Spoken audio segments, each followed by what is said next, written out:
Estamos de volta. A partir de agora você acompanha ao vivo a sessão plenária da tarde desta quinta-feira, direto do plenário, aqui pela TV Justiça.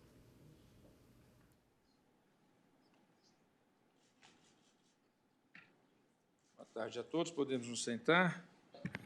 Declaro aberta essa sessão extraordinária do Supremo Tribunal Federal e passo a palavra à senhora secretária, que fará a leitura da ata da sessão anterior. Ata da 24ª Sessão Ordinária do Plenário do Supremo Tribunal Federal, realizada em 9 de outubro de 2019. Presidência do senhor ministro Dias Toffoli, presentes à sessão os senhores ministros Celso de Mello, Marco Aurélio, Gilmar Mendes, Ricardo Lewandowski, Carmen Lúcia, Rosa Weber, Roberto Barroso, Edson Fachin e Alexandre de Moraes. Ausente, justificadamente, o senhor ministro Luiz Fux. Vice-procurador-geral da República, doutor José Bonifácio de Andrada. Abriu-se a sessão às 14h34, sendo lida e aprovada a ata da sessão anterior. Pergunto se há alguma observação a ser feita, não havendo, declaro a ata aprovada. Informo a Vossas Excelências que estão presentes neste plenário alunos das seguintes instituições de ensino: Faculdade de Direito de Conselheiro Lafayette, Estado de Minas Gerais, Instituto de Pós-Graduação de Goiânia, Estado de Goiás, Universidade Luterana do Brasil de Canoas, Estado do Rio Grande do Sul. Sejam todos muito bem-vindos.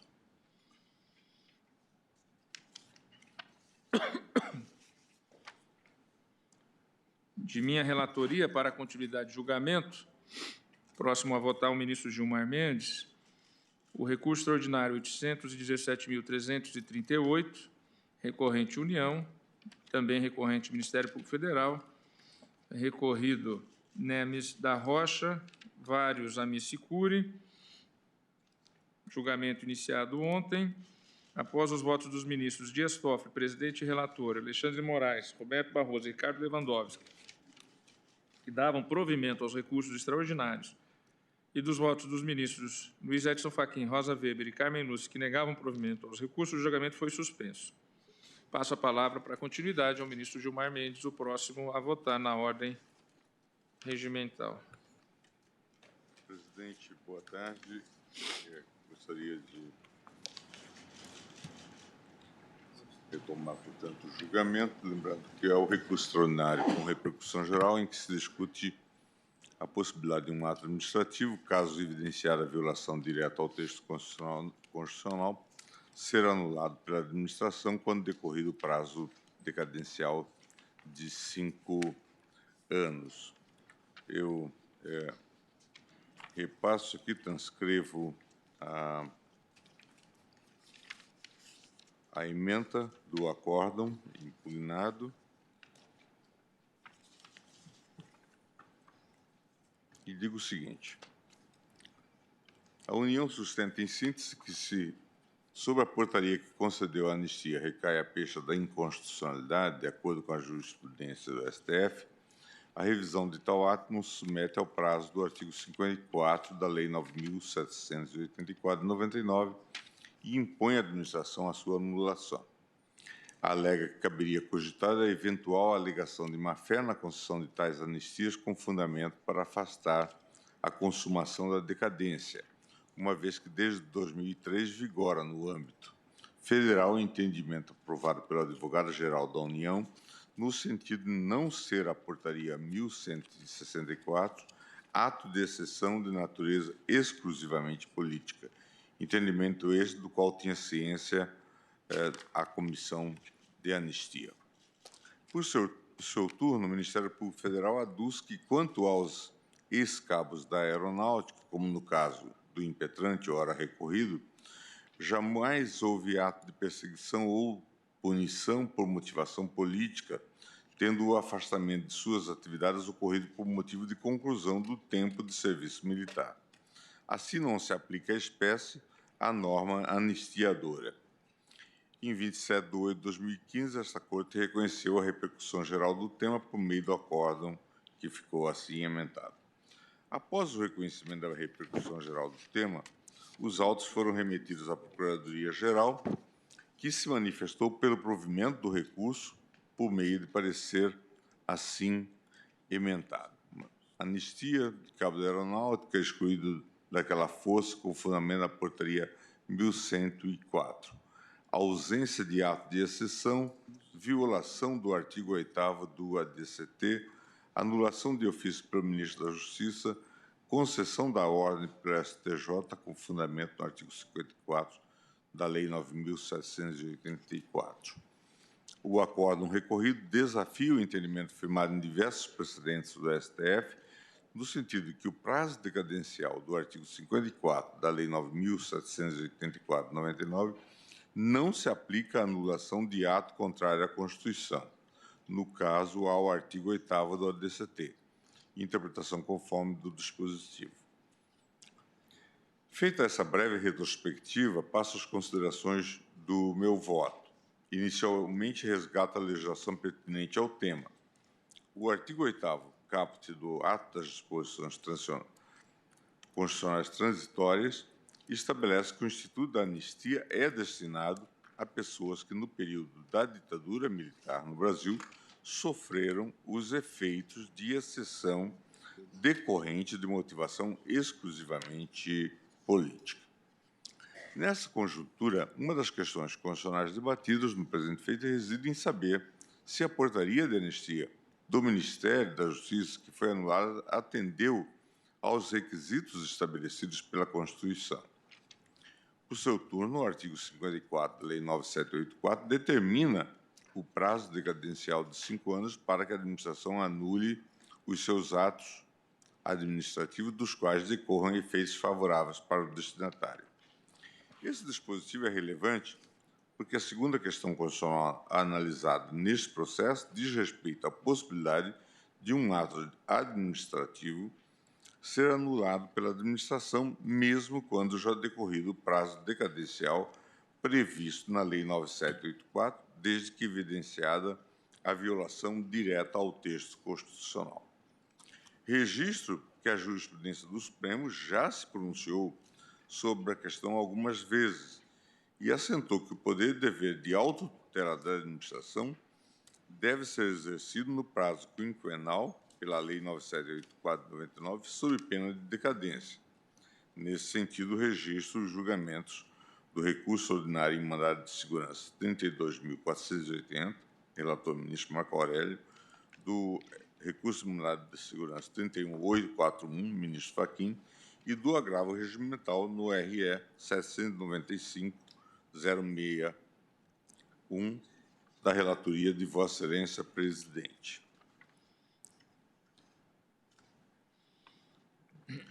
Por outro lado, a jurisprudência desta Suprema Corte, ao analisar especificamente a questão da delegação de serventia extrajudicial após a Constituição de 88, também fixou que o prazo decadencial previsto no artigo 54 da Lei 9.784/99 não alcança essas situações flagrantemente inconstitucionais sob pena de subversão das determinações incertas na Constituição Federal. Eu transcrevo o precedente do ministro Barroso, do ministro Marco Aurélio e também da ministra Rosa Weber.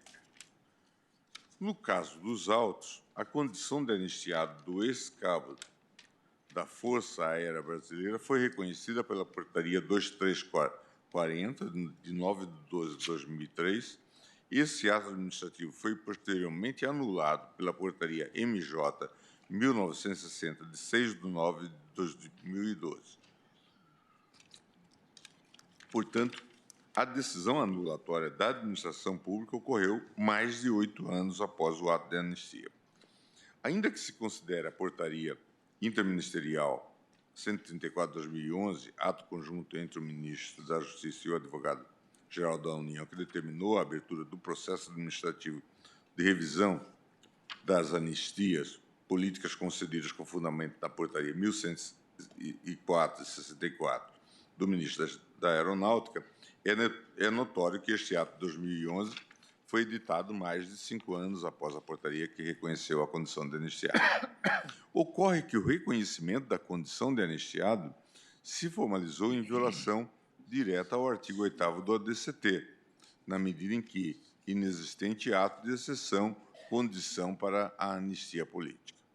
Em outros termos, a Portaria 1104 de 64, fundamento único da exclusão do recorrido da aeronáutica, não caracteriza, por si só, ato de exceção e nem motivação política exigidos pelo artigo 8º do ADCT. Nessa conjuntura, há de prevalecer o entendimento desta Corte, segundo o qual o prazo decadencial previsto no artigo 54 da Lei 9784, 99, não alcança situações flagrantemente inconstitucionais sob pena de subversão das determinações incertas na Constituição Federal. Finalmente, é importante registrar uma questão de ordem financeira. Dados apresentados em memoriais pelo Comando da Aeronáutica dão conta de que a Força Aérea conta hoje com 2.252 ex-cabos que obtiveram a condição de anistiado porque foram licenciados da Aeronáutica com base na Portaria 1104. Estima-se que o impacto financeiro da manutenção desses pagamentos, concedidos em contrariedade frontal à Constituição, pode chegar ao montante de 13 bilhões de reais. Ante o exposto, o recurso extraordinário, a meu ver, deve ser provido, presidente, para reformar o acordo recorrido e restabelecer o ato administrativo do Ministério da Justiça que anulou o anterior reconhecimento da condição de anistiado de maneira inconstitucional. Acompanho Vossa Excelência, portanto, como voto. Como voto, ministro Marco Aurélio. Presidente, esclareço inicialmente um descompasso que houve na sessão de ontem quanto ao alcance do regimento interno, descompasso entre a minha ótica e a ótica de Vossa Excelência. O que nos vem do regimento interno, considerada a emenda ao regimento, considerado o artigo 324, parágrafo 1º, nos vem algo que decorre da própria Constituição Federal, relativamente ao cabimento do recurso extraordinário, relativamente à definição da repercussão geral do tema veiculado nas razões do recurso extraordinário. Leio esse parágrafo. Decorrido o prazo sem manifestação suficiente ou sem manifestações suficientes para a recusa do recurso, reputar-se-á existente a repercussão geral. Ou seja, parte do pressuposto de que a recusa da repercussão geral pressupõe maioria qualificada. Não serve sequer a maioria absoluta de 6 votos. É preciso que haja 8 votos em sentido contrário à configuração da repercussão geral. O nosso denominado plenário virtual, que tem servido na dicção de alguns colegas, inclusive, para julgamento de recurso, julgamento de fundo, tem presente o sítio do tribunal na internet, né? Tem diversos espaços. O primeiro espaço, né, a meu ver, que pode ocasionar uma prejudicialidade, diz respeito à existência ou não de questão constitucional, já que a repercussão geral está vinculada ao extraordinário que conduza, que estampe presente o que decidido na origem, tema constitucional. Nesse item, houve maioria simples, no sentido de não se ter a repercussão geral. Votamos, eu próprio, afastando a existência, de questão constitucional, o ministro Luiz Edson Fachin, a ministra Carmen Lúcia, o ministro Luiz Roberto Barroso e o ministro Celso de Mello. Ter-se-ia, considerada a lógica, a prejudicialidade do item seguinte, a configuração ou não da repercussão geral. E se prosseguiu, porque o colegiado não se reúne para deliberar a respeito, tudo ocorre de forma virtual, prosseguiu-se e passou-se a responder o quesito subsequente. Repercussão geral, configuração. E aí nós não tivemos, quanto à recusa da repercussão geral, os 8 votos exigidos constitucionalmente. É o primeiro esclarecimento que presto. Presidente, não se julga pela vez primeira em sede extraordinária qualquer tema. Julga-se na competência originária do tribunal. Isso ocorre considerado o Tribunal Superior do Trabalho, o Tribunal Superior Eleitoral, o Superior Tribunal de Justiça e o Supremo, no que nesses tribunais chegam recursos de natureza extraordinária. Eu poderia simplesmente dar a palavra ao ministro, hoje advogado, Eros Grau, para discorrer sobre a matéria, no que chegou às nossas mãos um parecer de Sua Excelência. O que decidiu a uma só voz, o Superior Tribunal de Justiça, presente o acordo impugnado mediante o extraordinário, decidiu, no bojo de um mandado de segurança, sobre tema único, sendo o relator o ministro cuidadoso magistrado, desde a primeira instância, Arnaldo Esteves Lima. Tema único que ficou muito bem retratado no relatório. Após o introito, se consignou alega em apertada síntese o impetrante, que, tendo em vista que tanto a publicação da portaria de anistia quanto a realização do primeiro pagamento da prestação mensal, que é uma relação continuada, ocorreram há mais de 5 anos. Segundo o sustentado, então, saltaria aos olhos a decadência do direito da administração pública de anular a portaria de anistia do impetrante. E passou, então, o relator, no voto condutor do julgamento, a discorrer sobre a espécie. E a discorrer sobre a espécie, considerada interpretação conferida a uma norma estritamente legal, sem envergadura maior, sem envergadura constitucional, ou seja, a norma contida no artigo 54 da Lei 9.784, de 99. Não houve, nem mesmo no julgamento dos embargos declaratórios, apreciação da anistia implementada. Indaga-se, sem debate e decisão prévios, presente 2 verbetes da súmula do Supremo, é possível, no âmbito do recurso estrito, do recurso extraordinário, julgar-se pela vez primeira em mandado de segurança impetrado pelo anistiado, que não teria sequer interesse em evocar a matéria, porque tinha situação jurídica devidamente constituída há 9 anos. É possível julgar-se pela primeira vez o tema?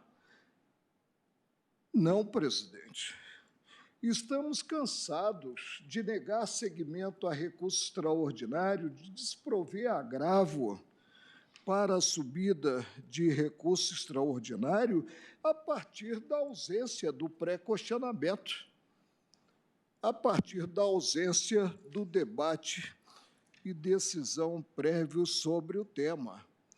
Então, tem-se, no caso concreto, né, a convocação do Supremo para pronunciar-se como que sobre algo que não foi decidido pela instância de origem pelo Superior Tribunal de Justiça, a rigidez da anistia, tal como implementada há 9 anos, presente a data em que ela foi declarada, ao arrepio do disposto no artigo 54 da Lei 9.784 de 99, foi declarada insubsistente pela administração pública. Na sentada de ontem, cheguei a dizer que a administração assim procedeu sem ter sequer a ação exercitável, a possibilidade de plausível sucesso, ingressar em juízo. Mas admitamos a transformação do Supremo em órgão simplesmente revisor das decisões do Superior Tribunal de Justiça. E aqui estamos a nos defrontar não com o recurso ordinário constitucional, porque a decisão do Superior Tribunal de Justiça foi favorável ao impetrante, e só cabe o recurso ordinário constitucional quando se tem o indeferimento da ordem num mandado de segurança, né? Admitamos a análise como se fôssemos uma instância revisora e o recurso não fosse o recurso extraordinário, mas o recurso ordinário, o recurso por excelência, ou, quem sabe, uma apelação, né? E aí se tem a dualidade, recurso ordinário e apelação, admitamos interpretar o artigo 54. Há um princípio básico de hermenêutica e aplicação do direito, onde o legislador não distingue, não cabe ao intérprete fazê-lo, sob pena de criar, inclusive, o critério de plantão e não se ter a almejada segurança jurídica. O 54 da Lei 9.784, de 99, implica a previsão de prazo improrrogável, porque decadencial, né, para a própria administração fazer justiça por mão própria, atuar no campo administrativo e declarar insubsistente o ato que praticara anteriormente, ou seja, o prazo de 5 dias. Presidente, repito, não há, no preceito do artigo 54 da Lei 9.784, de 99, e sinto-me a julgar aqui o mandado de segurança como se o Supremo tivesse competência originária, não estivesse defrontando com o recurso extraordinário, qualquer exceção à incidência do mesmo prazo. Pouco importa que se trate de relação jurídica regida por norma estritamente legal ou por norma constitucional. O que se busca, segundo o mestre, a Câmara Leal, com os dois institutos, prescrição e decadência, até mesmo em detrimento da almejada justiça, é a estabilidade das relações jurídicas. O fator tempo tem uma eficácia insuplantável. Mas volto à tecla inicial. Não se tem matéria constitucional no que o Superior Tribunal de Justiça, no âmbito próprio, a atuação dele limitou-se a examinar o mandado de segurança, originariamente, sob o ângulo estritamente legal, não adentrando, e por isso não se pode julgar pela vez primeira a matéria, a problemática da rigidez da anistia implementada. Peço vênia, presidente, a Vossa Excelência e aos ministros que o acompanharam para permanecer firme, considerada essa reiterada jurisprudência do Supremo. O recurso extraordinário não é meio próprio, segundo o ditame da própria Constituição Federal, meio próprio para se ter nova interpretação de dispositivo simplesmente legal. Então, no caso, admitindo-se que aquela maioria formada no plenário virtual não tem consequência, para mim tem. Premissa para se chegar ao exame da configuração ou não da repercussão geral é ter-se matéria constitucional, porque a repercussão geral pressupõe debate e decisão prévios quanto ao tema constitucional, quanto a preceito da Constituição e a interposição do recurso extraordinário. E há mais, presidente.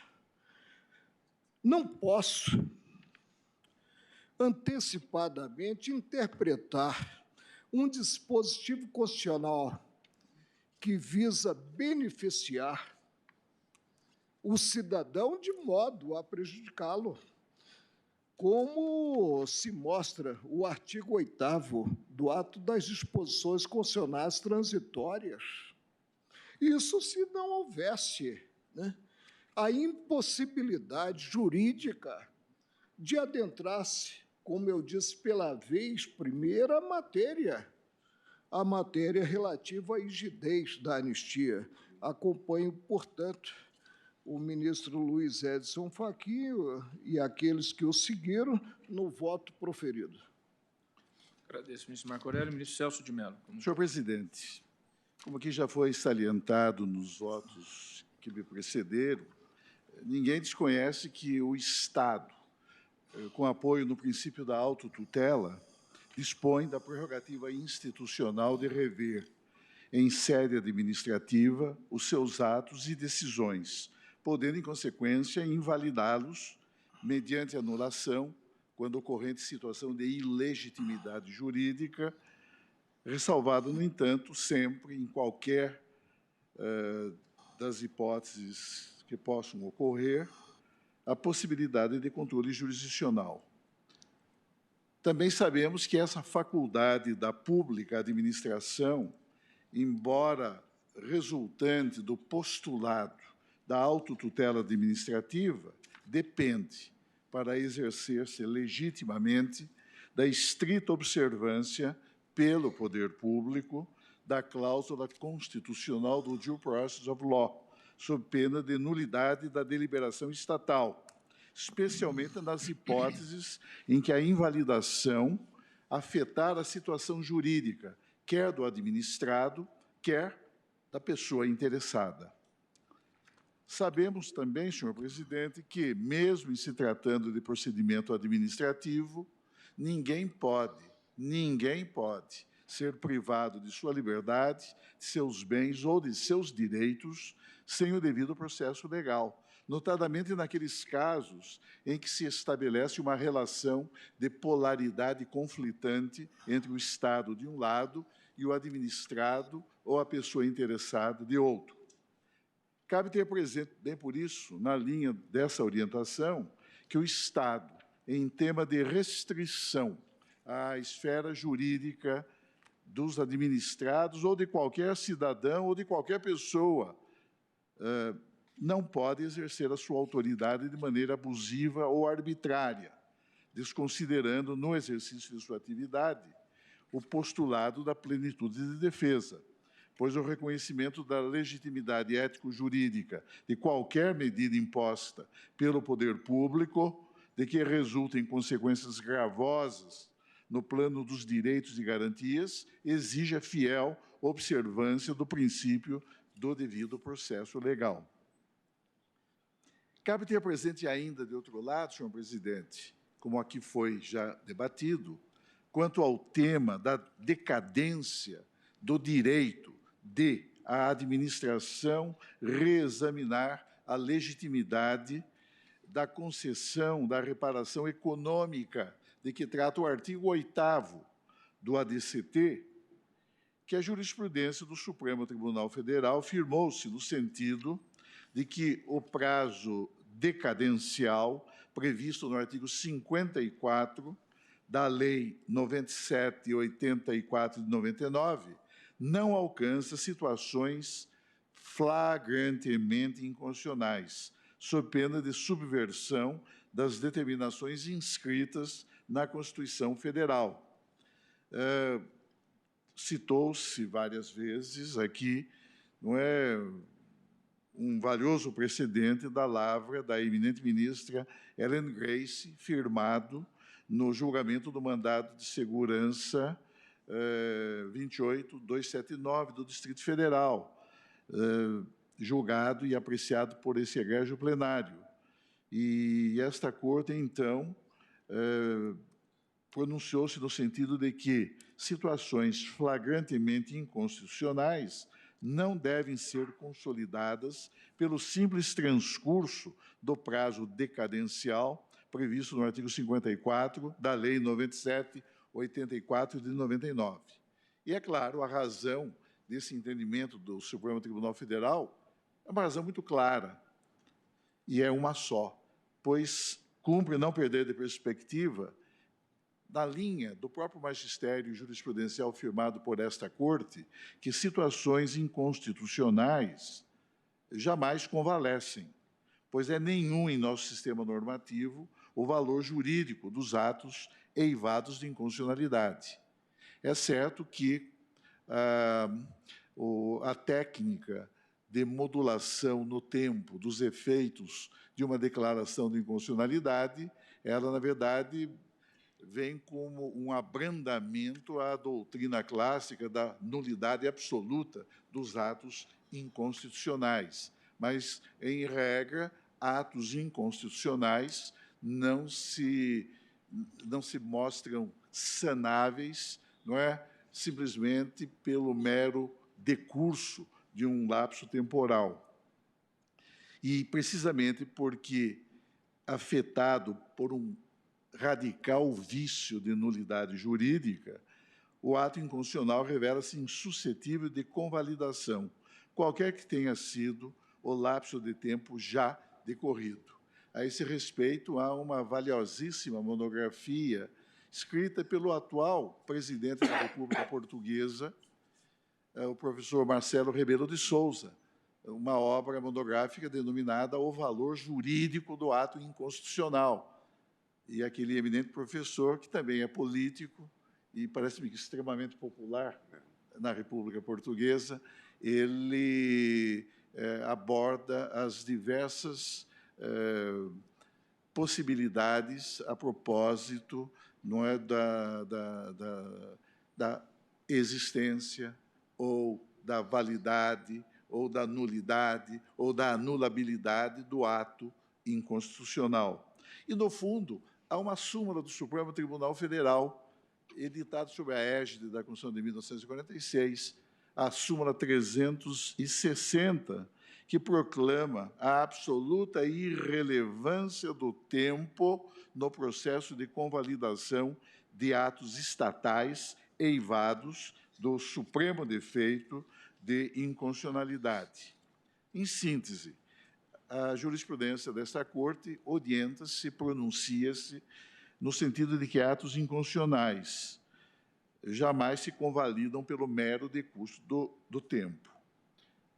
Cabe indagar, no entanto, em face do contexto emergente desses autos, se registra na espécie uma situação flagrantemente inconstitucional ou se verifica hipótese de má-fé, considerado até mesmo o próprio teor da norma inscrita no artigo 54.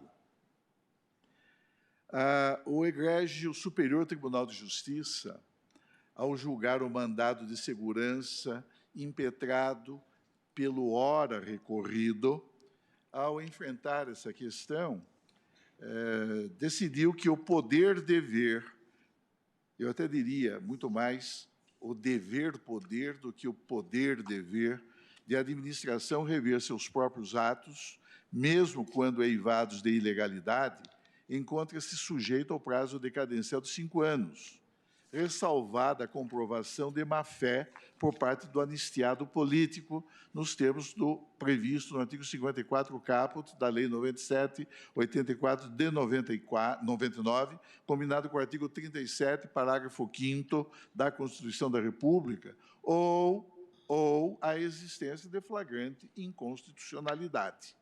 São, portanto, as duas situações. Ou uma hipótese de flagrante inconstitucionalidade, pois o mero decurso de lapso temporal não é oponível à autoridade maior, suprema da Constituição da República, ou a configuração de hipótese de conduta maliciosa. E salientou aquela alta corte judiciária, o Egrégio Superior Tribunal de Justiça, nos termos do artigo 54, parágrafo 2º da Lei 97/84/99, considera-se exercício do direito de anular qualquer medida de autoridade administrativa que importe impugnação à validade do ato. E o conceito de autoridade administrativa não pode ser estendido a todo e qualquer agente público, sob pena de tornar inaplicável a regra geral contida no caput em favor da decadência. Por isso mesmo, salientou o Superior Tribunal de Justiça que devem ser consideradas como exercício do direito de anular o ato administrativo apenas as medidas concretas de impugnação à validade do ato, tomadas pelo ministro de Estado da Justiça, autoridade que, assessorada pela Comissão de Anistia, tem competência exclusiva para decidir as questões relacionadas à concessão ou à revogação das anistias políticas, nos termos do artigo 1º, parágrafo 2º e 3º da Lei 97/84/99, combinado com os artigos 10 e 12 caput da Lei 10.559 de 2002. Invocou-se a existência, no caso, de notas emanadas da douta Advocacia Geral da União. A esse respeito, no entanto, disse o Superior Tribunal de Justiça que as notas AGU-JD 10/2003 e AGU-JD 1/2002 não se enquadram na definição de medida de autoridade administrativa no sentido sob exame, haja vista sua natureza de pareceres jurídicos de caráter facultativo, formulados pelos órgãos consultivos, com trâmites internos, genéricos, os quais não se dirigem especificamente a quaisquer dos anistiados, sob o pálio da súmula administrativa número tal da Comissão de Anistia, não incidindo, portanto, a ressalva inscrita na parte final do caput do artigo 54 da Lei 97/84/99, pois não se fala em momento algum na ocorrência de má-fé, visto que não pode ser presumido. Hipótese em que, conclui o STJ, a anulação da anistia foi promovida quando já ultrapassado o prazo decadencial de 5 anos, restando consumada a decadência administrativa nos termos do caput do artigo 54 da Lei 97/84 de 1999. A esse respeito, o eminente ministro Luiz Edson Fachin, em seu douto voto, destacou, não é, a esse propósito, que se impunha perquirir sobre a má-fé do impetrante dos demais anistiados na mesma condição, ao requerer o reconhecimento da anistia política e perquirir também da existência de medida de autoridade administrativa apta a configurar impugnação à validade do ato. Quanto à má-fé do impetrante, ora recorrido, salientou o ministro Edson Fachin, não há nos autos prova alguma que pudesse ter sido produzida pela pública administração da efetiva ocorrência de conduta maliciosa, nem sequer menção ao fato no voto número 319/2012. Mesmo porque, salienta o eminente ministro Luiz Edson Fachin, a razão subjacente e que conduziu à invalidação do ato de concessão da anistia política resultou, no caso, de uma mudança de interpretação, portanto, de uma revisão hermenêutica de uma dada orientação administrativa tomada no âmbito do Poder Executivo, mais especificamente na esfera orgânica do Ministério da Justiça, sobre a natureza da Portaria 1104 de 1964. Mas nada se discutiu, nada se comprovou, nada se alegou a propósito de eventual conduta maliciosa que pudesse ser imputada ao impetrante. Como salientou o egrégio STJ, a má-fé jamais se presume. De outra parte, o eminente ministro Luiz Edson Fachin também corrobora a orientação firmada pelo STJ no acórdão ora recorrido, no sentido de que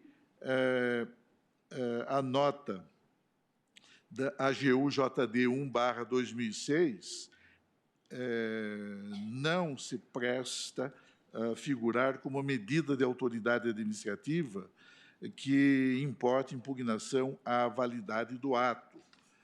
Na verdade, em substanciosa passagem de seu voto, o eminente ministro Edson Fachin destaca não ser possível que essa nota de caráter meramente opinativo, até porque, diz ele, de Sua Excelência, não gestou sozinha, não produziu sozinha qualquer efeito concreto em relação à própria invalidação da anistia concedida ao anistiado, especificamente ao ora recorrido, possa ser considerado como medida de impugnação ao ato administrativo posteriormente anulado. As notas e pareceres elaborados por membros da Advocacia Geral da União, adverte o eminente ministro Luiz Edson Fachin, em especial quando não contém conteúdo vinculante à administração, não tem o condão de figurar como medida de autoridade apta a obstar a decadência administrativa no presente caso. É importante destacar um ponto, senhor presidente, que foi discutido também nestes autos e invocado particularmente por vários amici curiae.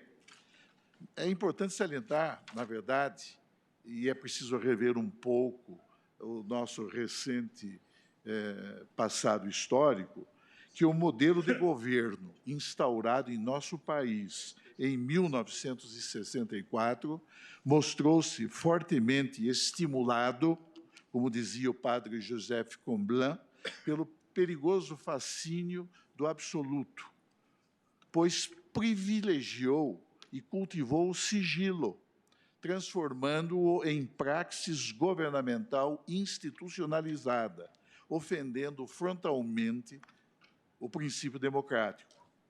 E com a violenta ruptura da ordem jurídica consagrada na Constituição Democrática de 1946, os novos curadores do regime vieram a forjar, em momento posterior, o sistema de atos estatais reservados, como os decretos reservados a que se referia o artigo 31 do decreto 79.099 de 77, editado pelo presidente Geisel, as portarias reservadas, estas expressamente mencionadas no parágrafo 3º do do artigo 8º do próprio ADCT, e, como sucedeu no caso, ora em julgamento, o ofício reservado número 4 de 64 e o boletim reservado número 21 de 1965.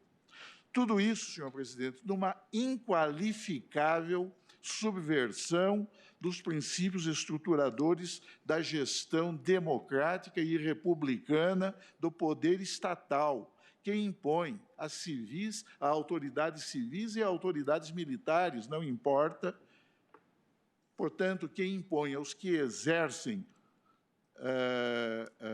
o poder a plena submissão às exigências indisponíveis da publicidade.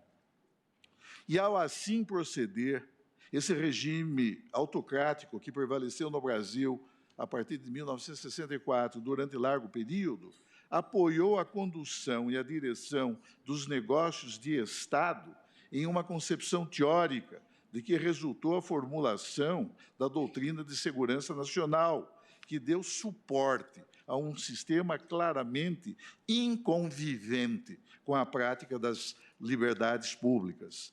Desprezou-se, desse modo, como convém a regimes autocráticos, a advertência feita por Norberto Bobbio, que assinala sobre o tema com especial ênfase não haver, nos modelos políticos que consagram a democracia, espaço possível reservado ao mistério.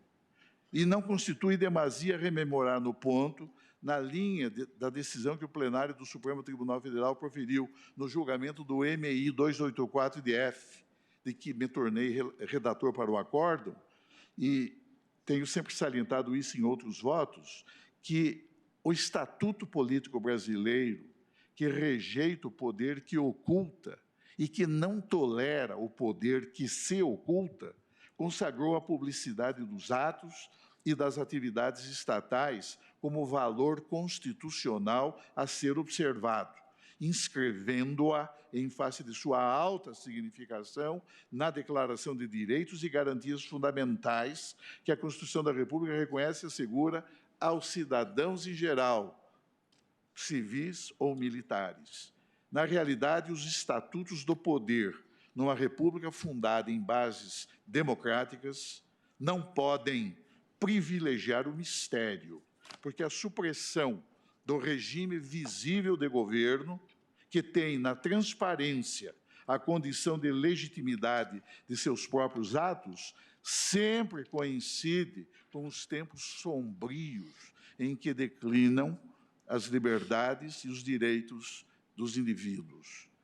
A Carta Federal, ao proclamar os direitos e deveres individuais e coletivos, enunciou preceitos básicos, cuja compreensão é essencial à caracterização da ordem democrática como um regime do poder visível, ou, na lição expressiva de Bobbio, como um modelo ideal do governo público em público.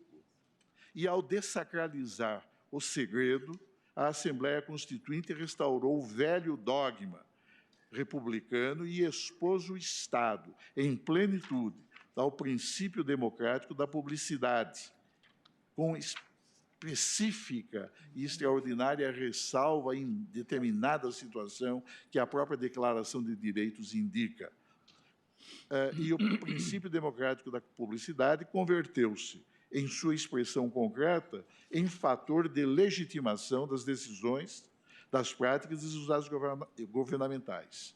E por que faço todas essas observações, senhor presidente?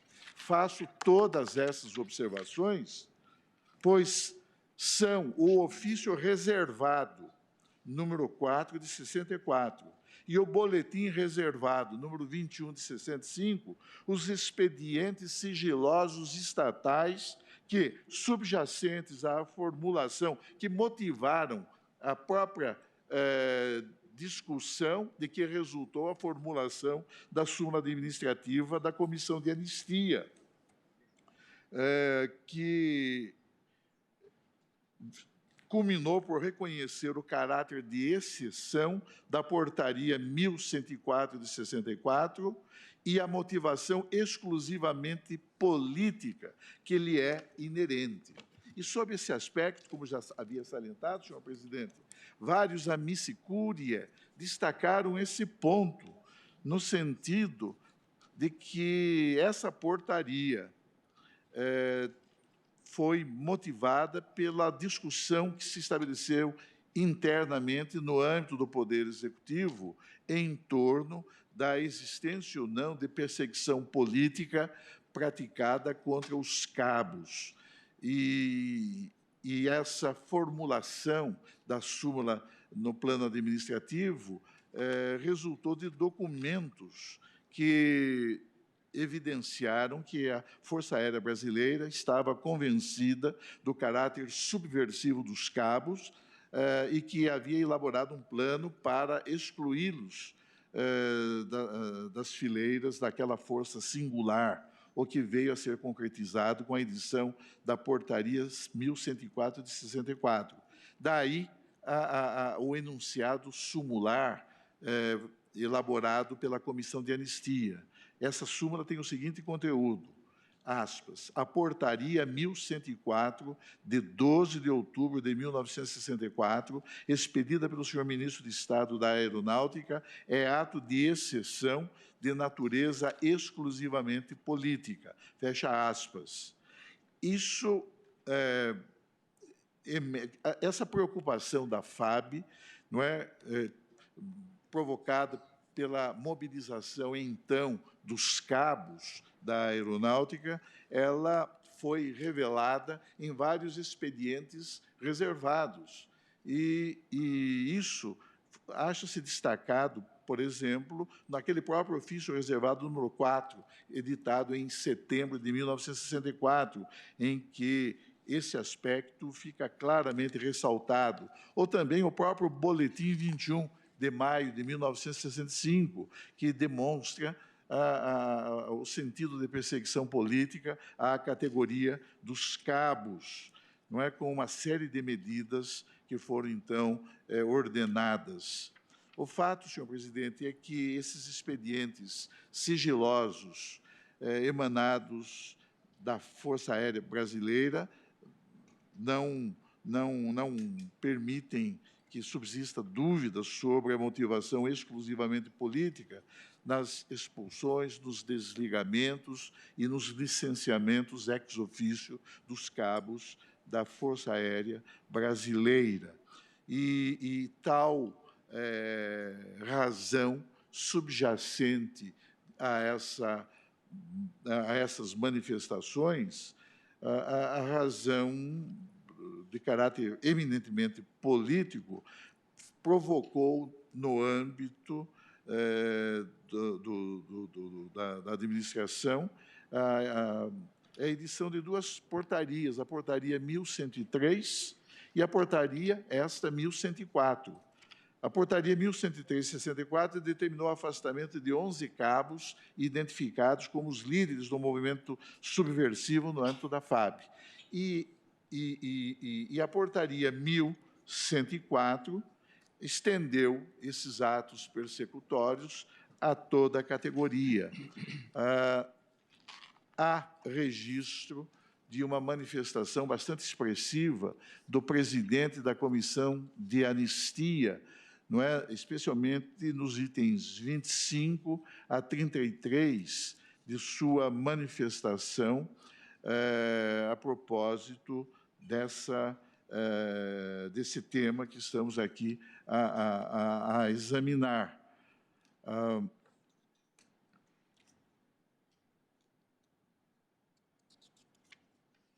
Por isso, senhor presidente, tenho para mim que não houve, por parte do ora recorrido, que é o impetrante do mandado de segurança originário perante o Superior Tribunal de Justiça e que é parte ora recorrida nesse recurso extraordinário, não houve qualquer conduta fraudulenta, qualquer comportamento malicioso, que são, na verdade, comportamentos que não se presumem, a má-fé jamais se presume, a motivação exclusivamente política, a mim resulta desses expedientes reservados, não é, emanados da Força Aérea Brasileira, e que mostram precisamente aquela face menos visível do regime autocrático que se instaurou em 64. E interessante, esses expedientes estatais sigilosos datam de 1964 e de 1965. Por isso, senhor presidente, pedindo vênia a Vossa Excelência e a todos os eminentes juízes que o acompanham, peço vênia para, na linha do substancioso voto proferido pelo eminente ministro Luiz Edson Fachin, negar provimento aos recursos extraordinários interpostos tanto pela União Federal como pelo Ministério Público Federal. Nesse sentido, é o meu voto. Agradeço ao ministro Celso de Mello.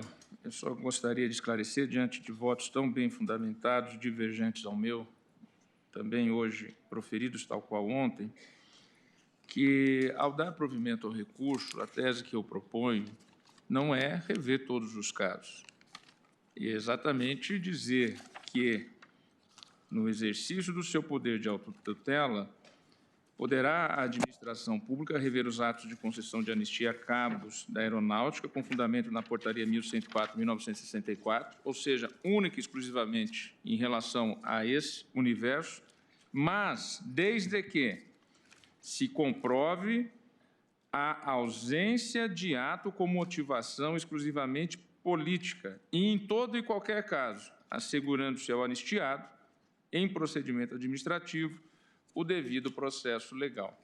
Na data de ontem, eu resumi o meu voto e omiti a leitura da circunstância específica do caso concreto, até porque, como temos feito nos recursos extraordinários com repercussão geral, temos dado a dimensão mais objetiva a esse instrumento, exatamente pela repercussão geral que ele acaba por ter em relação ao seu resultado que venha a ocorrer em qualquer caso de repercussão geral. Então, eu disse no meu voto extenso, que omiti parte da leitura, que, ao revés, no caso concreto, citando a posição da AGU, recurso, infere-se, e aqui são fatos, não há controvérsia, infere-se que a vida militar do interessado transcorreu na mais absoluta normalidade. Ele foi, portanto, promovido e reengajado após a edição da portaria número 1104 de 1964. Providência administrativa esta, que vale lembrar, tem como uma de suas condições básicas, abro aspas, o bom comportamento militar e civil, fecho aspas, além da, abro aspas, aptidão profissional, espírito militar atestados ou validados pelo comandante, fecho aspas. Isso consta dos termos do item 3.1b e c da citada portaria, cuja incidência revela-se inteiramente incompatível com a invocada situação de um perseguido político. Além disso, observa-se também que ele foi elogiado por seu superior. E quando se deu isso, no caso concreto? Valendo transcrever os seguintes elogios que consta de certidão funcional, que está nos autos, a folhas 9. 23 de março de 1972. 23 de março de 1972. Consignado pelo segundo-tenente Neolino Ferreira, diretor da colônia de férias, nos seguintes termos, abro aspas, pelo desempenho de suas funções no transcurso da colônia de férias, fecho aspas. 22 de junho de 1972, consignado também pelo excelentíssimo senhor Brigadeiro do Ar, Geraldo Labate Lebre, comandante da AFA, nos seguintes termos, abro aspas, pela cooperação do AFA nos seguintes termos, pela cooperação e interesse que demonstra no seu trabalho, fecho aspas. E continuo, dos documentos trazidos aos autos, bem como dos argumentos de defesa apresentados, não se verifica a presença exatamente de que o interessado tenha sofrido qualquer ato de perseguição por motivação política que justifique a sua condição de anistiado. Posteriormente, baseado única e exclusivamente na portaria, ele pede a anistia, inicialmente a comissão de anistia o concede, e posteriormente, em revisão, que houve o devido processo legal, foi revista essa concessão. É disso que se trata, no caso concreto, respeitando as divergências apresentadas. Na data de ontem, o ministro Ricardo Lewandowski fez uma proposição em relação a uma eventual adendo ao meu voto, que eu vou analisar, e por isso eu indico adiamento, que é a questão dos efeitos em relação aos recebimentos que já ocorreram, por isso eu proclamo o resultado. De qualquer forma, há o empate, né, na votação. Eu estou indicando adiamento. Como relator, eu tenho pelo regimento essa possibilidade. Não, eu não estou refutando nem impugnando a indicação feita por Vossa Excelência. Só estou registrando como componente do colegiado que se verificou o empate. Sim, é matemático.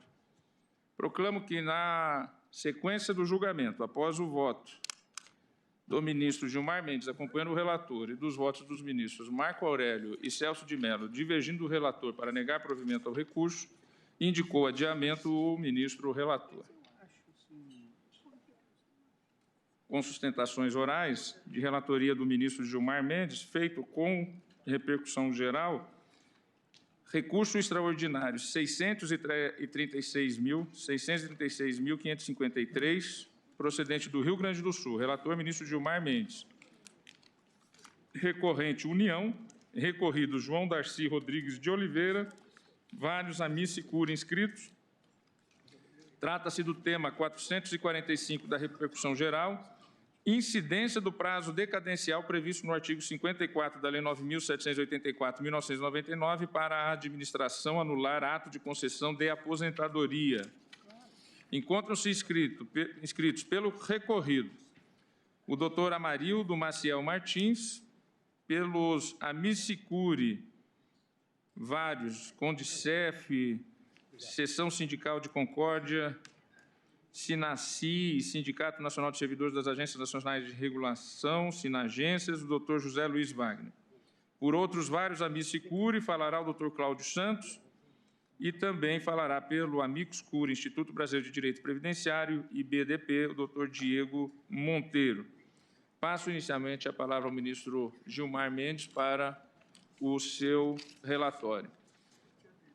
Presidente, aqui é recurso extraordinário interposto com fundamento no artigo 102.3a da Constituição Federal, em desfavor de acórdão proferido pelo Tribunal Regional Federal da 4ª Região, cuja ementa transcrevo: administrativo, servidor público, aposentadoria, ato administrativo, revogação, súmula 473 do STF. Limites: efeitos, princípio da segurança jurídica precedentes do STF, artigo 54 da Lei 9784 de 99. Embora se reconheça o poder-dever da administração em anular seus próprios atos quando derivados de ilegalidade, por quanto da inteira submissão da atuação administrativa ao princípio da legalidade, o certo é que essa prerrogativa precisa ser compatibilizada com outro princípio próprio do Estado de Direito, democrático de direito, qual seja o da segurança jurídica. Mesmo considerando que a administração pode anular seus próprios atos quando derivados de vícios que os tornem ilegais, porque deles não se originam direitos, tal prerrogativa somente pode ser levada a efeito no limite temporal esculpido no artigo 54 da Lei 9784 de 99. Ultrapassado o prazo decadencial da norma referida, sem que o ato impugnado fosse expurgado do universo jurídico, prevalece a segurança jurídica em detrimento da legalidade da atuação da administração pública. Incide, pois, em caso disposto no artigo 54 da Lei 9784, agravo a que se nega provimento. O recurso extraordinário apresenta preliminar formal e fundamentada de repercussão geral na forma do artigo 543-A, parágrafo 2º do CPC. A recorrente União aponta violação aos artigos 5º, inciso 35, 55, 37, caput, 71 e 74 do texto constitucional, ao argumento de que o ato de aposentadoria apenas se aperfeiçoa após a análise de legalidade por parte do Tribunal de Contas, não se sujeitando dessa forma ao prazo decadencial previsto no artigo 54 da Lei 9784, tampouco a exigência de observância do contraditório e a ampla defesa. Alega, para tanto, que no caso em tela, a administração pública, posteriormente à referida concessão provisória da pensão, detectou irregularidade no valor deferido. De acordo com a Constituição e a Lei 8443 de 92, para a concessão da aposentadoria ou pensão do servidor público, existe a necessidade de integração da vontade de vários órgãos para considerá-la perfectibilizada. Assevera ainda que o prazo decadencial previsto no artigo 54 da Lei 9784 deve ser contado a partir da publicação do ato do TCU, no qual é analisada e julgada a legalidade da aposentadoria, uma vez que é a partir desse momento que a aposentação passa a ser considerada direito subjetivo do servidor. Tendo em vista a relevância e repetitividade do tema, submeti os presentes autos à sistemática da repercussão geral, tema 445, para que fosse reafirmada a jurisprudência dominante da Corte sobre a matéria. Na oportunidade, propus como reafirmação de jurisprudência a seguinte tese: a administração pode anular seus atos a qualquer tempo, quando eivados de ilegalidade ou inconstitucionalidade. Entretanto, caso o julgamento da legalidade da aposentadoria pelo TCU seja realizado após 5 anos contados da concessão do benefício, é necessária a observância dos princípios constitucionais do contraditório e da ampla defesa para que seja preservada a segurança jurídica das relações. O Tribunal reconheceu a existência da repercussão geral da questão constitucional suscitada, mas, no mérito, deixou de reafirmar a jurisprudência dominante sobre a matéria. Na ocasião, a ministra Ellen Grace e o ministro Marco Aurélio, apesar de reconhecerem a repercussão geral do tema, rejeitaram a reafirmação da jurisprudência. A ministra Ellen Grace por divergir quanto ao termo inicial para a contagem do prazo quinquenal, e o ministro Marco Aurélio por entender inviável a reafirmação de jurisprudência por intermédio de plenário virtual. A Procuradoria-Geral da República manifestou-se pelo conhecimento e desprovimento do recurso extraordinário em parecer emendado nos seguintes termos: aposentadoria, apreciação de legalidade e registro pelo Tribunal de Contas, ato administrativo, aplicação dos efeitos da decadência a contar da publicação do ato concessivo, efeito atípico preliminar que prodrômico do ato de aposentadoria que impõe a manutenção dos seus efeitos quando presentes a boa-fé, o longo transcurso do tempo e a confiança do cidadão nos atos do poder público, como projeção ético-jurídica do princípio da segurança jurídica. Decurso de mais de 5 anos desde o ato concessivo, garantias do contraditório e ampla defesa. Parecer pelo conhecimento e desprovimento do recurso. Deferi o ingresso da Confederação dos Trabalhadores no Serviço Público, CONDICEF, do Sindicato Nacional dos Servidores Federais de Educação Básica, Profissional e Tecnológica, SINASEF, e do Sindicato Nacional dos Servidores das Agências Nacionais de Regulação, SINAGências, no feito na qualidade de amici curiae. É o relatório, presidente. Agradeço, ministro Gilmar. Chama Ministro a tribuna. Gilmar Mendes, por que veio para o plenário o processo? Porque Vossa Excelência propôs no plenário virtual a confirmação da jurisprudência. Não houve a confirmação da... Não houve, tá bem. Não houve o número de votantes necessário. Pelo recorrido, falará o doutor Amarildo Maciel Martins.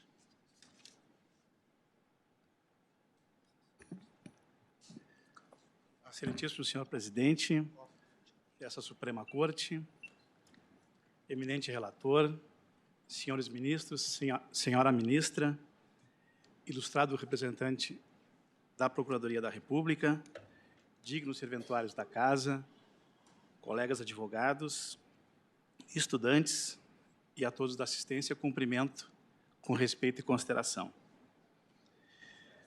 Excelências, também em discussão nestes autos e nesta repercussão geral, o chamado fator tempo,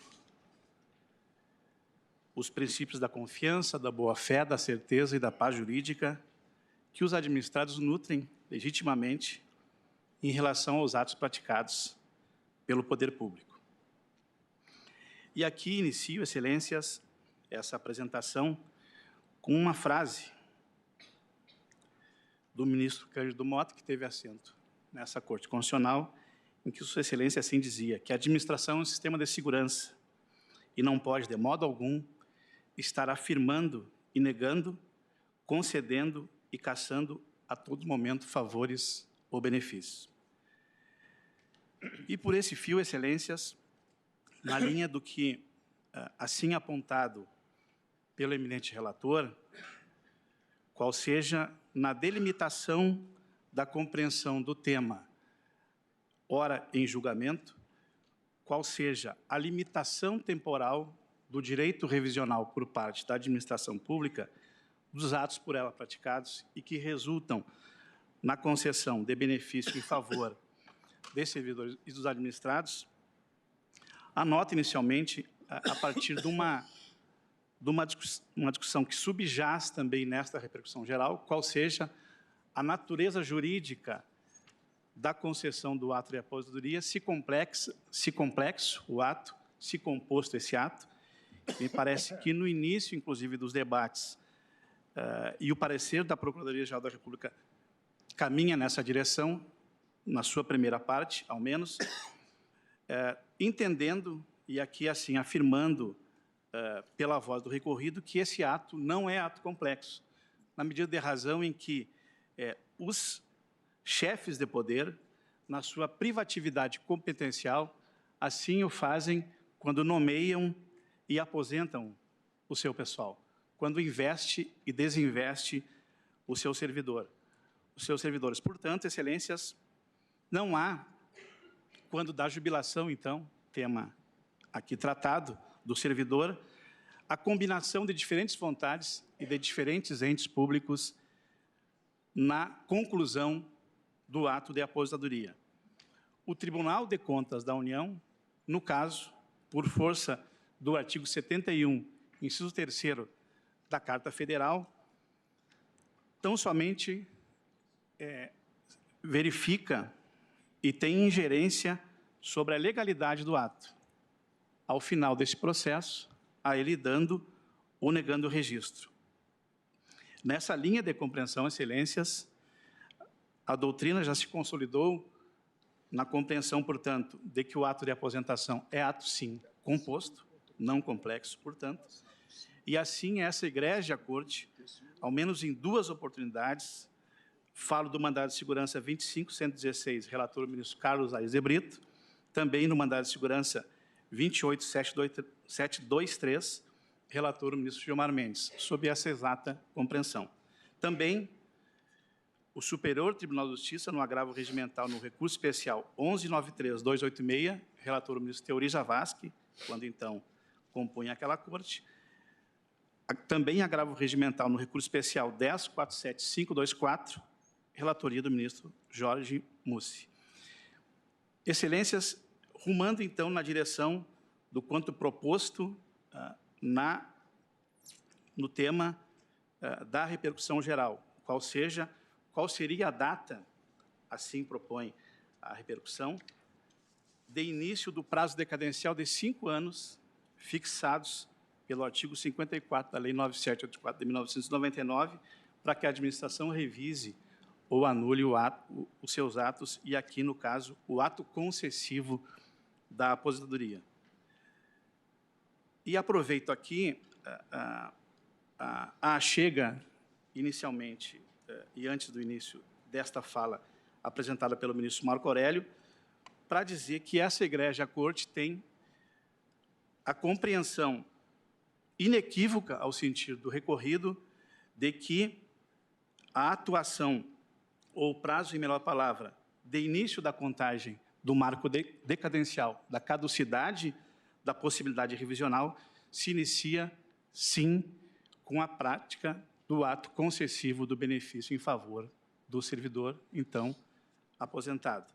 E essa compreensão, excelências, vem vazada inicialmente, e assim a doutrina vem estuda e apresenta como tendo ingressado nesta Corte, tendo sido introduzido nesta Corte a compreensão a partir dos princípios da confiança, da boa-fé, da segurança e da paz jurídica, se iniciando lá em 2003, num caso provindo também do Rio Grande do Sul, fala da medida cautelar 2.900, em que, então, uma estudante universitária aprovada para ingresso nos Correios, estudante no interior do Estado, pediu à administração a migração dos seus estudos para a capital, onde fora, então, lotada no emprego público nos Correios e Telégrafos. Tendo negado o pedido, ela ingressa com mandado de segurança concedido na origem e ingressando na faculdade também na capital, à beira quase da sua formatura, o TRF4, Tribunal Regional, houve por denegar a segurança em favor dessa servidora estudante. Ela vem a esta casa, através da medida cautelar 2.900, e obtém o efeito suspensivo ao seu recurso extraordinário e medida cautelar, a bem de prosseguir nos estudos e concluir a sua faculdade. Um segundo caso paradigmático fala do mandado de segurança 24268, impetrado e concedido em favor de pensionista do contrato do TCU, que cancelou unilateralmente e sumariamente um pagamento já feito, então, há 18 anos naquela época.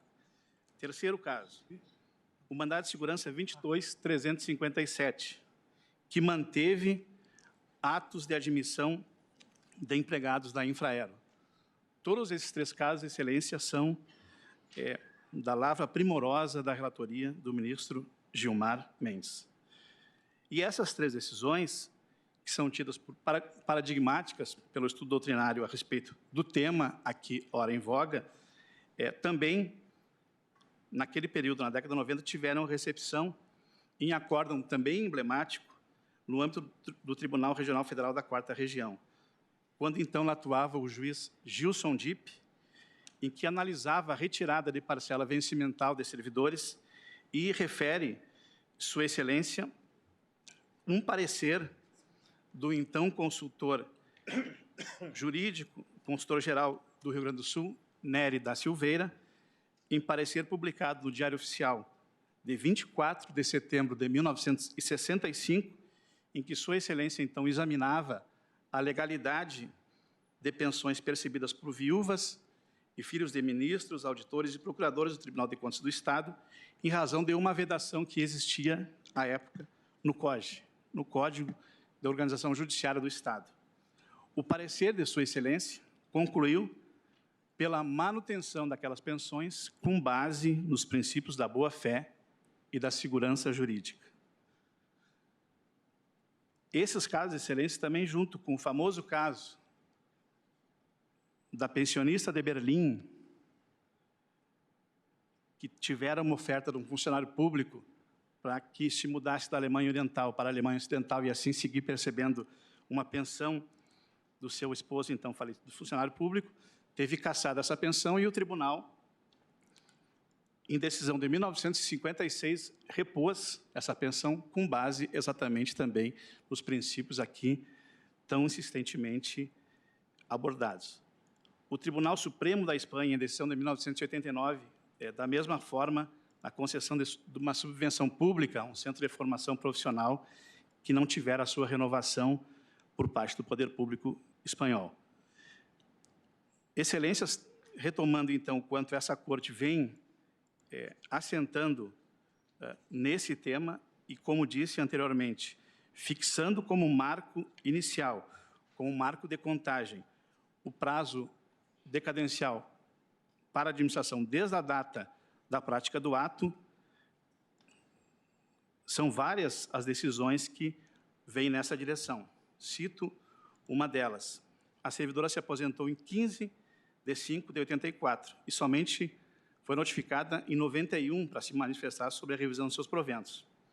Primeiro, diz a decisão que ora leio, cabe registrar o transcurso de prazo superior a 5 anos entre o ato de concessão da aposentação e o início para agravante do procedimento administrativo tendente à sua revisão.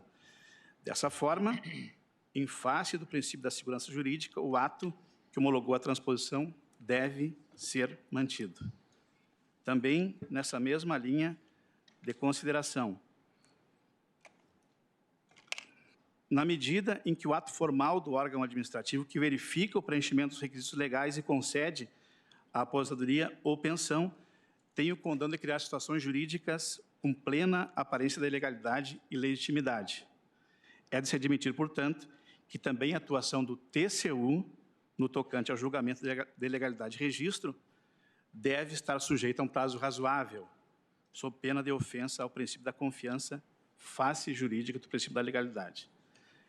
Uma terceira decisão também, Excelências, um tanto recente e contemporânea à data da afetação destes autos à repercussão geral.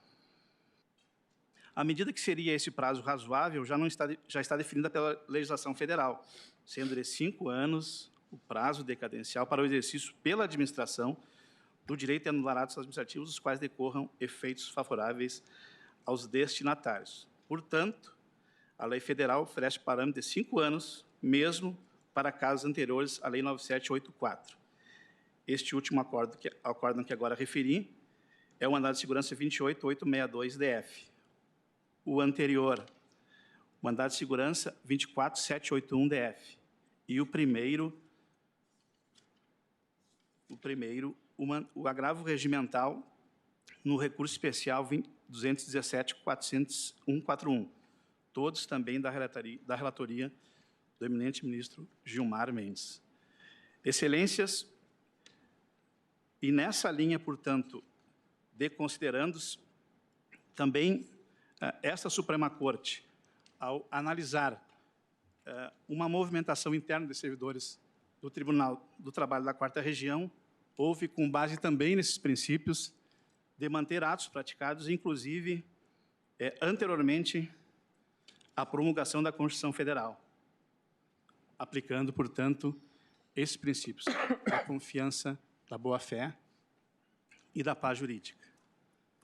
E aqui refiro, desse acórdão paradigmático, uma passagem que muito bem sintetiza o que aqui pede o recorrido, qual seja a manutenção do seu ato de aposentação e a decretação de que o prazo decadencial contra, diria assim, a administração, passa a fluir, sim, desde a data da prática do ato administrativo. Anotando, Excelências, que este servidor se aposentou em 1995, o seu processo de aposentação deu ingresso no TCU em 1996 e somente em 2003, 8 anos após a sua jubilação, é que o TCU glosou a sua inativação. E, relembrando aquilo quanto disse o Tribunal Superior Espanhol, que fala na razoável esperança. É o que aqui move o recorrido, Excelências. E concluo na direção do quanto assim anunciei em relação àquele recurso extraordinário provindo do Rio Grande do Sul em relação aos servidores do TRT Gaúcho, em que o relator, ministro Carlos Mário Veloso, assentou na conclusão para a bem de manter os atos e decretar a decadência do direito revisional da administração. Disse Sua Excelência. Uma das razões mais relevantes para a existência do direito está na realização do que foi acentuado na Declaração da Independência dos Estados Unidos da América de 1776. O direito do homem buscar a felicidade. Em outras palavras, o direito não existe como forma de tornar amarga a vida dos seus destinatários, senão de fazê-la feliz. Excelências, nessa linha de considerandos, e citando por fim o cientista Michel Oden, francês, de que não cabe a nenhum poder humano impedir de existir o que existiu, pede pelo desprovimento do recurso aviado pela União. Agradeço a doutora Marildo Maciel Martins. Falará agora, por vários amici curiae, doutor Cláudio Santos.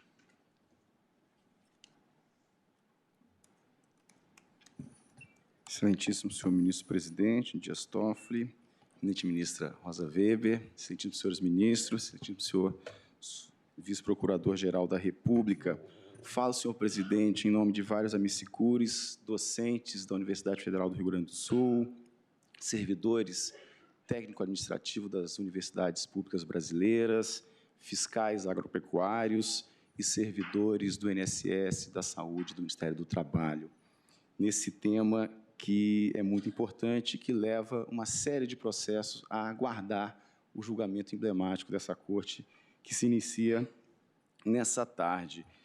Senhora ministra, senhores ministros, como bem disse o colega que me antecedeu aqui na tribuna, é a incidência do tempo nas relações jurídicas. E aqui, senhores ministros, a aposentadoria. O servidor público, depois de 33 décadas, 4 décadas de serviço prestados à administração pública, vai, se aposenta e é surpreendido pela decisão do Tribunal de Contas de que aquele ato que foi aperfeiçoado no seu órgão de origem, na sua universidade, no INSS, da administração pública direta, não vale.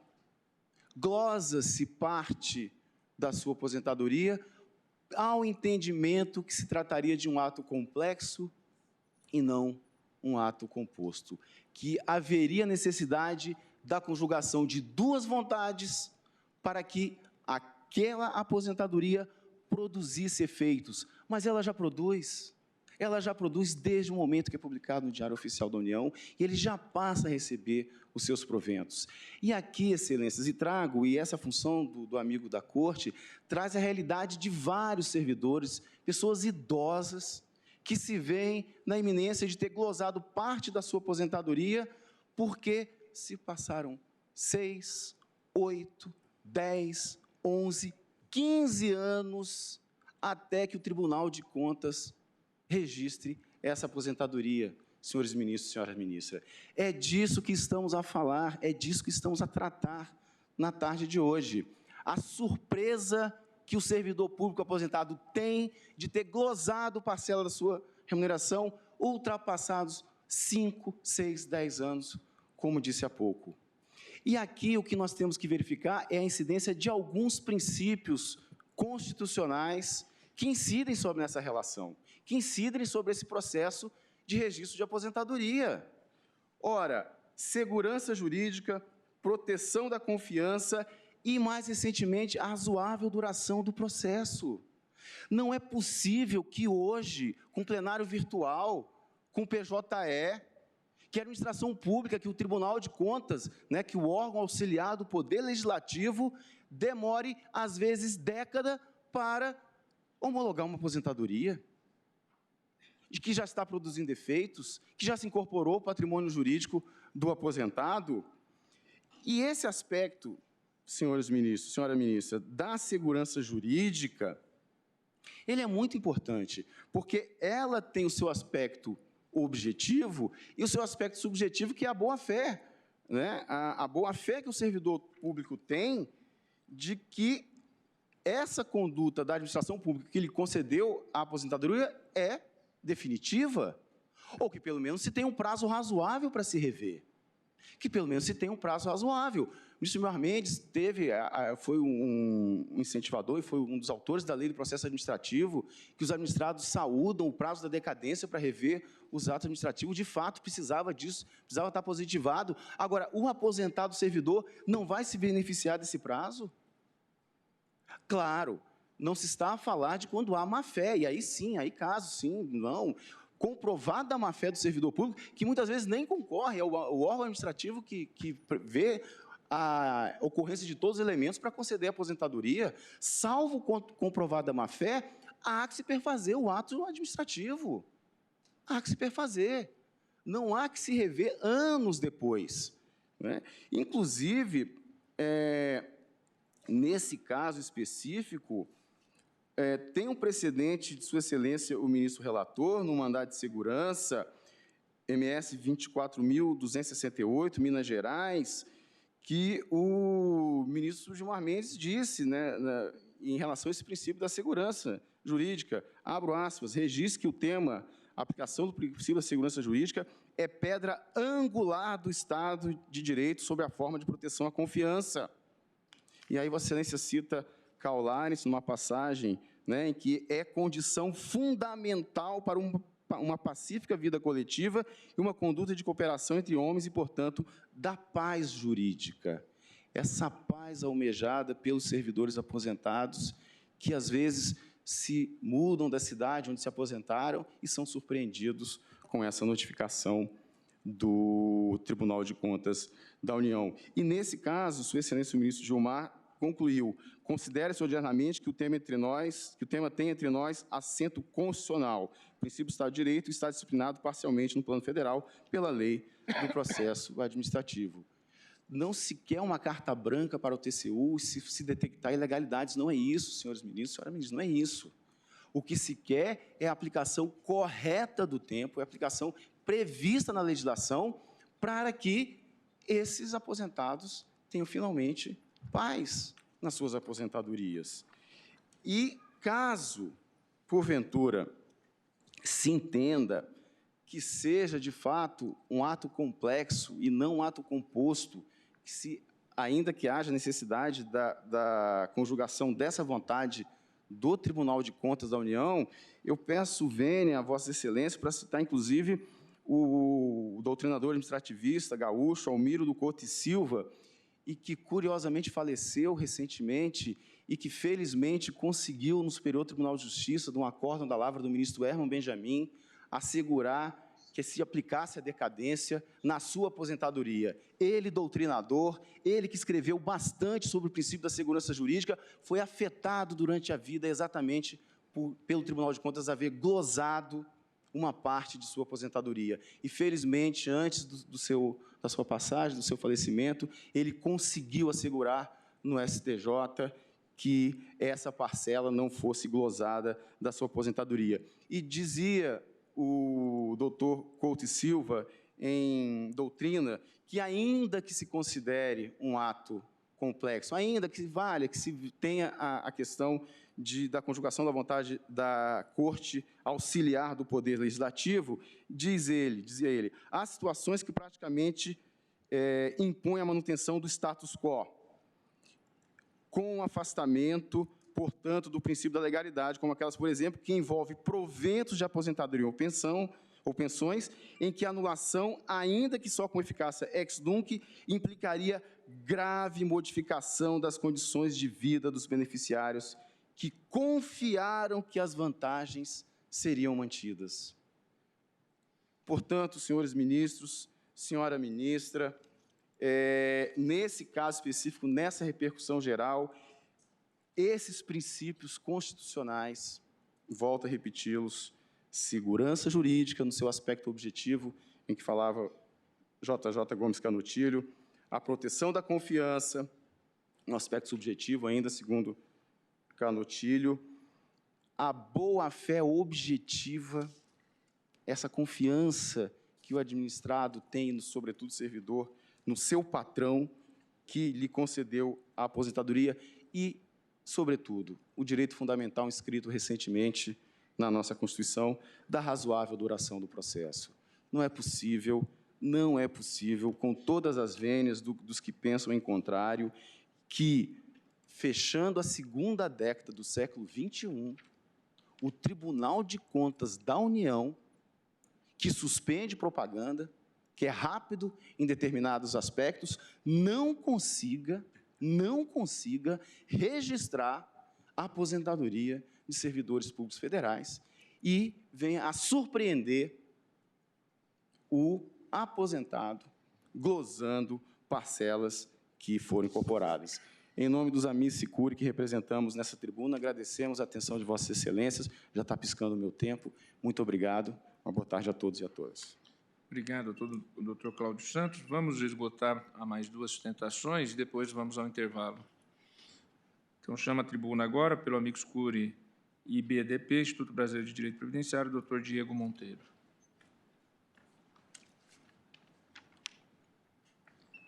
Boa tarde, excelentíssimos senhores ministros, excelentíssimo senhor presidente, excelentíssima ministra Rosa Weber, senhor procurador-geral, senhora servidora, colegas que estão aqui presentes. Inicialmente, o BDP agradece pela oportunidade de participar com o Miticuri, mais uma vez, nesse caso paradigmático, um caso que terá reflexo para várias classes de servidores no tempo. Explicarei isso mais tarde um pouquinho. Inicialmente, o tema 445 que se trata da incidência do prazo decadencial previsto no artigo 54 da Lei Federal 9784 de 99 para a administração pública anular o ato de concessão de benefício previdenciário. Ou seja, pelo que se parece, está se discutindo nessa Corte se, primeiro, incide o prazo e, segundo, desde quando esse prazo começa a correr. O Instituto Brasileiro de Direito Previdenciário não tem paixões e não defende classes. O Instituto é imparcial. E tudo que será falado por mim agora foi trazido mediante uma análise profunda de várias carreiras jurídicas que incorporam o Instituto. Inicialmente, defendemos que incide, sim, o prazo decadencial do artigo 54 da Lei 9874, porque a aposentadoria do servidor público é precedida de um notório processo administrativo federal. Não há dúvidas de que a aposentadoria do servidor para sua conclusão, que se dá com a publicação do ato no Diário Oficial da União ou do município, o que quer que seja, é precedido de um processo administrativo e, como tal, incide o artigo 54. O problema que se instaura nesse processo é justamente a questão da competência do Tribunal de Contas da União em poder ou não ratificar, revogar essa decisão do Poder Administrativo, do Poder Executivo, em conceder a aposentadoria. O artigo 71, inciso 3º, prevê que a competência do TCU apreciar para fins de registro as concessões de aposentadoria, reformas e pensões. Ou seja, não compete ao TCU conceder a aposentadoria, apenas registrar e controlar a legalidade do ato administrativo que se praticou. E é daqui que começam as discussões acima do prazo. Levantamos, com a Miticuri, uma questão que pouco foi levantada nos autos, que é sobre o caso legis da instauração do inciso 3º do artigo 71 da Constituição Federal. Por que o TCU ficou com a competência de controlar esse ato administrativo de concessão de aposentadoria? Porque até então, a aposentadoria do servidor público era de natureza estritamente do direito administrativo. Com as reformas previdenciárias que se seguiram, passaram a ter uma natureza muito mais previdenciária em si do que direito administrativo, por conta do princípio contributivo que se instaurou daqui para frente. A partir das emendas 20 de 98, um pouco mais anteriormente com as leis de 93, os servidores públicos contribuem para a sua aposentadoria. E, como tal, garantem para si direitos adquiridos. Direitos adquiridos não ao regime jurídico, mas ao patrimônio jurídico que se incorpora com a contribuição que se faz daqui para frente. Então, qual seria a competência, talvez, do Tribunal de Contas da União em poder revogar a bel prazer e ao bel prazer do prazo o dispositivo ou a concessão da aposentadoria? Isso entra na questão da segurança jurídica, da confiança legítima e da ordem social, tão amplamente divulgada e falada aqui por os que me antecederam. Estamos discutindo se a segurança jurídica, se essa confiança legítima, protetoras da ordem social, são primordiais ou não na segurança deste ato concessório. Os que me antecederam também falaram da questão de ser um ato composto ou um ato complexo. O processo administrativo de concessão da aposentadoria do servidor público, por essa Corte, tem sido compreendido como um ato complexo, considerando que a palavra final do Tribunal de Contas da União é que, de fato, perfectibiliza o processo administrativo. Porém, o Instituto segue a linha de Eli Lopes Meirelles, o saudoso professor, onde ele define que o ato administrativo complexo se forma pela conjugação de vontade de mais de um órgão administrativo, enquanto que o ato composto seria da vontade única de um órgão, mas depende da verificação por parte de outro para se tornar exequível. É, portanto, o processo administrativo de concessão de aposentadoria um ato composto, porque ele passa a ter efeitos imediatos a partir da concessão da aposentadoria e da publicação no Diário Oficial. A partir dali é que começa a se receber a aposentadoria. E daqui vamos ao parágrafo 1º do artigo 54, que está em julgamento, que diz: no caso de efeitos patrimoniais contínuos, o prazo de decadência contar-se-á da percepção do primeiro pagamento. Não há dúvidas de que a aposentadoria do servidor público tem efeitos patrimoniais contínuos e, como tal, a decadência ocorrerá a partir da percepção do primeiro pagamento e não da decisão do Tribunal de Contas da União, ratificando ou não este ato administrativo.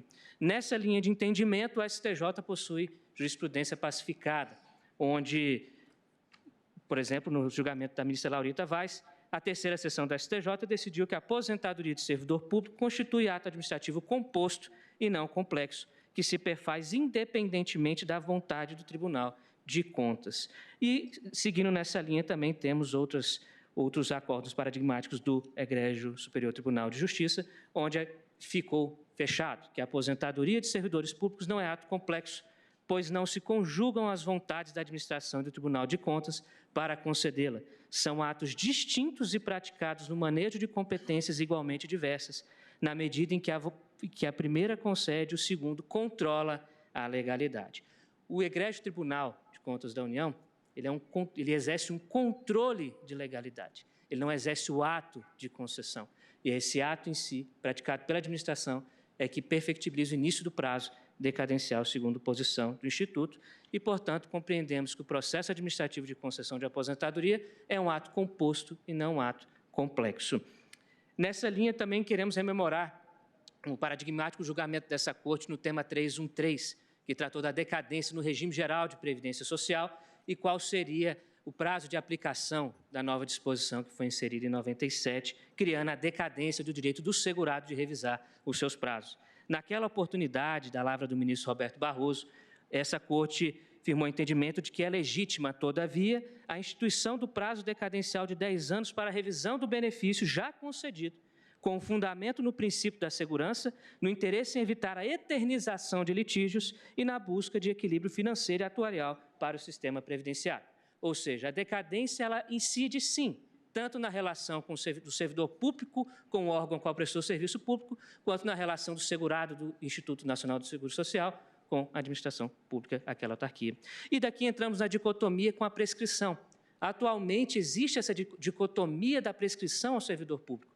Desde quando começa a contar o prazo prescricional das dívidas que o Estado tem com o servidor? Ora, senhores ministros, vamos lembrar que a maioria dos processos que correm nas cortes é do servidor cobrando direitos contra a administração e não da administração negando direitos contra o segurado. E caso essa corte considere, com todo respeito, com a devida vênia, que o prazo decadencial se inicia do entendimento do TCU, da homologação do TCU da concessão da aposentadoria, poderemos ter que revolver interpretações sobre a prescrição, que também começaria a contar, então, da homologação do TCU e não do início da percepção do benefício. Isso poderia gerar, excelentíssimos senhores ministros, uma perda enorme de recursos do Estado, que já está com muita dificuldade de se manter financeiramente. Por fim, o Instituto Nacional de Direito Previdenciário, Instituto Brasileiro, considera que o TCU, sim, tem sua representatividade e sua imponência neste controle de legalidade, mas permitir que ele controle o tempo soaria um tanto quanto perigoso à segurança jurídica e à confiança legítima. Seria conferir ao Tribunal de Contas da União um controle autocrático, um poder por si, pois ele poderia, ao bel prazer, determinar como as condutas jurídicas e julgar as relações no tempo, de acordo com suas situações. E aqui citamos que, caso isso ocorra, poderemos estar enfrentando aí divergências em relação ao princípio da eficiência, ao princípio da moralidade administrativa e ao princípio previsto no inciso 78 do nosso artigo 5º, que a todos, no âmbito judiciário administrativo, são assegurados a razoável duração do processo. Concluindo, agradecemos pela oportunidade de poder participar nesse julgamento e opinamos de que a decadência prevista no artigo 54 sim se aplica ao caso da aposentadoria do servidor público e que o prazo decadencial se inicia da percepção do primeiro pagamento e não da homologação para o TCU. Muito obrigado. Agradeço, doutor Diego Monteiro. E agora, com a palavra, o doutor José Luiz Wagner, por vários amici curiae.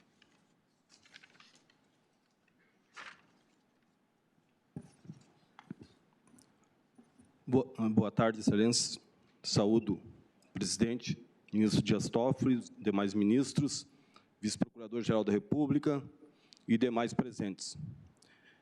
Tendo em vista a clareza com que os meus colegas abordaram a questão, eu vou me concentrar numa questão específica para mostrar a vossas excelências que a interpretação de que o ato administrativo da aposentadoria é complexo, ela implica necessariamente em desrespeito a preceitos fundamentais da Constituição Federal.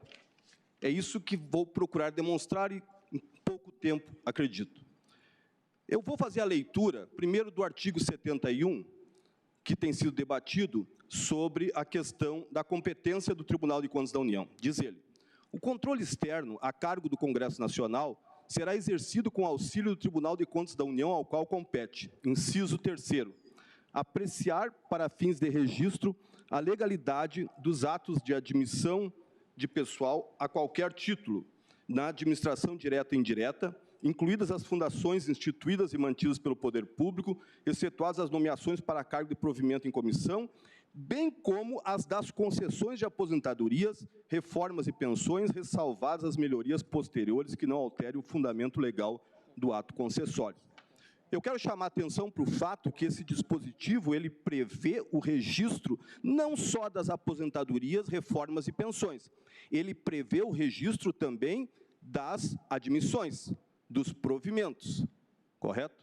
É o que está dizendo aqui. Portanto, digamos assim, o regime jurídico, né, com que se vai tratar o ato de registro da aposentadoria, da pensão e da reforma, é o mesmo que se tem que tratar o ato da admissão. Portanto, as regras constitucionais também vão ser aplicadas no mesmo sentido. Muito bem. O que acontece? Este Supremo Tribunal Federal, em decisões reiteradas, mas vou citar aqui um exemplo assim, histórico, recurso e mandado de segurança 24.128.8 do Distrito Federal, em que foi relator o ministro Sepúlveda Pertence, decisão deste plenário, né, ele decidiu, no item 2, Presidente da República, competência para prover cargos públicos, Constituição Federal, artigo 84, inciso 25º, primeira parte, que abrange a de desprovê-los, a qual, portanto, é suscetível de delegação ao ministro de Estado. Constituição Federal, artigo 84, parágrafo único. Validade da portaria do ministro de Estado, que, à luz do decreto 3.035/99, cuja constitucionalidade se declara, demitiu o recorrente. Muito bem. O que estabelece a Constituição Federal, Excelência? Ela estabelece, necessariamente, a separação de poderes. E, dentro dessa separação de poderes, nós podemos achar uma regra bem específica ao caso, que é o artigo 84, que diz que compete privativamente ao Presidente da República, no inciso 25º, prover e extinguir os cargos públicos federais na forma da lei. Ou seja, cabe ao Presidente da República, diretamente ou por delegação, prover os cargos públicos, preencher os cargos públicos, nomear os servidores para os cargos públicos. E como esse Supremo entende que no provimento está contido o desprovimento, também é competência direta ou delegada do Presidente da República o desprovimento, a aposentadoria, a reforma, a pensão. Bueno, nós vamos chegar a uma conclusão. A conclusão de que ou esta regra existe e o ato administrativo da aposentadoria é necessariamente composto, porque ele é um ato praticado pelo Presidente da República diretamente ou mediante delegação, e depois submetido a um controle de legalidade, ou nós vamos dizer que esta regra não existe. Porque se o ato administrativo de aposentadoria ele for complexo, então o Presidente da República não tem o poder, né, não tem a atribuição privativa de prover os cargos públicos e de desprover os cargos públicos. Me parece, Excelências, que esta questão ela nunca foi suscitada nos tribunais, nas discussões que ocorreram.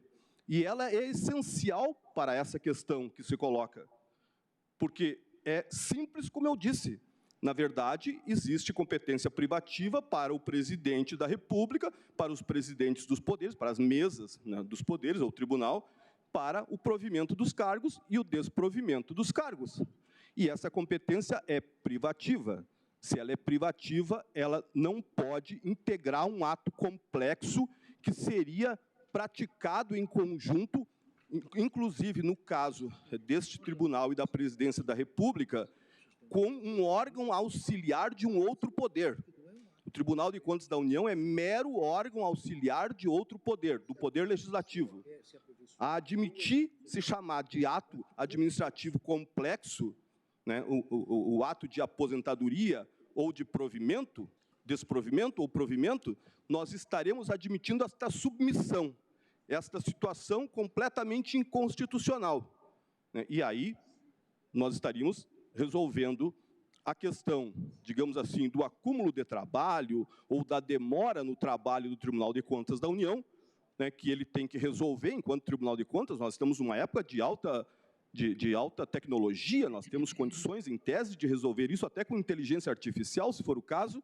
Nós estaríamos resolvendo isso rasgando, literalmente, o texto da Constituição Federal. Então, eu peço a Vossas Excelências uma especial atenção a esse aspecto, que eu me deparei, inclusive, confesso que hoje, estudando a matéria, me deparei com essa questão, né, e pelo que consultei nas decisões dos tribunais, inclusive desse, não tinha ainda sido apreciada, né, este aspecto da competência privativa, que, portanto, não pode implicar num ato complexo com o Tribunal de Contas ou com quem quer que seja. Eu peço o desprovimento do recurso. Muito obrigado. Agradeço ao doutor José Luiz Wagner e suspendo a sessão pelo intervalo regimental. Na volta, iniciaremos com o voto do relator. Quanto tempo